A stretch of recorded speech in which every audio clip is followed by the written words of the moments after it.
श्री सद्गुरु महाराज की जय। ये एक कहानी है और कहानी का भावार्थ बहुत अच्छा है और इसका अंत बहुत अच्छा है। आप लोग ध्यान से सुनिए इसको। दो काले स्टोन थे और आजू बाजू में ही पड़े हुए थे, तो वो आपस में बात करते थे, हमारा भी क्या जीवन है, हम यहाँ पर पड़े हुए हैं, कोई हमको पूछता नहीं है, कोई भी आता है हमारे ऊपर पेशाब करके चला जाता है, हमारा कोई जीवन नहीं है। तो उसमें से दो पत्थरों में से एक पत्थर थोड़ा होशियार था।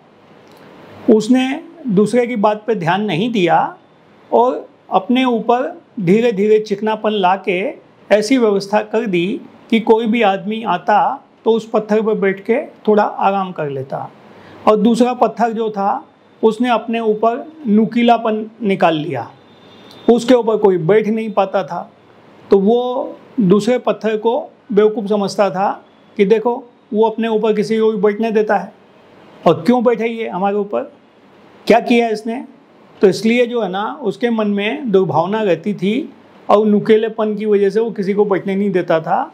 और वो जो दूसरा पत्थर था वो किसी को भी अपने ऊपर बैठने देता था। उसके ऊपर कंटिन्यू बैठते बैठते वो पत्थर चिकना हो गया। चिकना होने से उसमें चमक आ गई। चमक आने के बाद कुछ समय बाद वहाँ से एक कलाकार निकला। उसको वो पत्थर बहुत सुंदर दिखा कि इतना चमकीला पत्थर है, इस पत्थर की तो भगवान की मूर्त बनाई जा सकती है। उसने क्या किया, वो पत्थर को निकाला और निकाल के अपने जहाँ वो काम करता था वहाँ ले गया और ले जाके धीरे धीरे धीरे धीरे छीनी हथौड़ी से उसका जो खराब पार्ट था, जो अनयूजेबल पार्ट था, उसको निकाल दिया। और निकाल के एक बहुत सुंदर मतलब फ़ोटो मूर्ति बना दी। जैसे अभी अयोध्या में राम मंदिर में बालक राम की फ़ोटो मूर्ति बनाई गई है, वो भी बहुत सुंदर मूर्ति बनी हुई है। जिसने भी बनाई है वो तारीफ़ के काबिल है। उसी तरह से उस कारीगर ने भी उस पत्थर में से एक सुंदर भगवान की मूर्ति निकाल दी।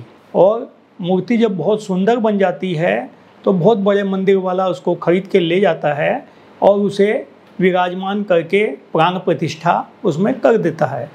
प्राण प्रतिष्ठा होने पर बहुत से लोग मंदिरों में आते हैं, वहाँ पर भजन आरती पूजा सब होने लगता है और मंत्रों का उच्चारण सब होने लगता है।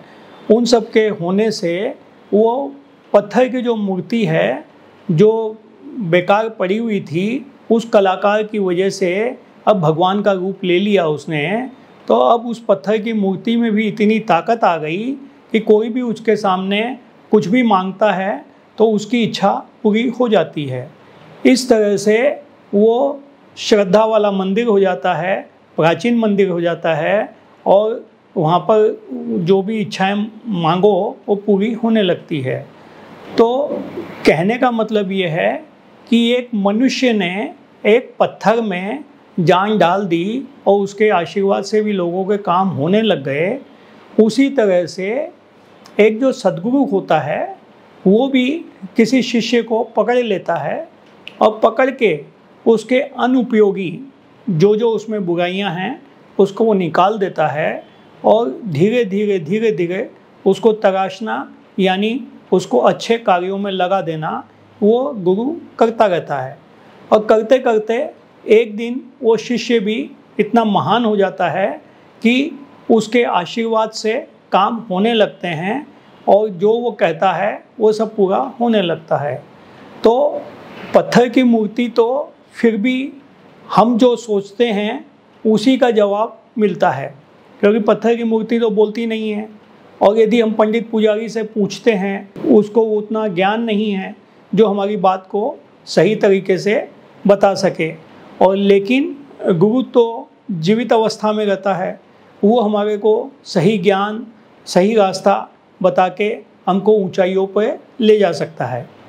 आज वशिष्ठ मुनि और विश्वामित्र दोनों रामचंद्र जी भगवान के सद्गुरु थे। आज उन्होंने कितने अच्छे ढंग से शिष्य को लेके चले कि पूरी दुनिया में श्री रामचंद्र जी इतने महान व्यक्ति हो गए, क्योंकि धरती पर जब आए थे तो वो मनुष्य के रूप में ही थे। नारायण थे लेकिन मनुष्य के रूप में ही धरती पर अवतरित हुए थे। तो इसलिए जब एक गुरु अपने शिष्य को इतना महान बना सकता है, तो हमारे सद्गुरु महाराज भी कितनों को महान बना चुके हैं और कितनों को महान बना सकते हैं। श्री सद्गुरु महाराज की जय।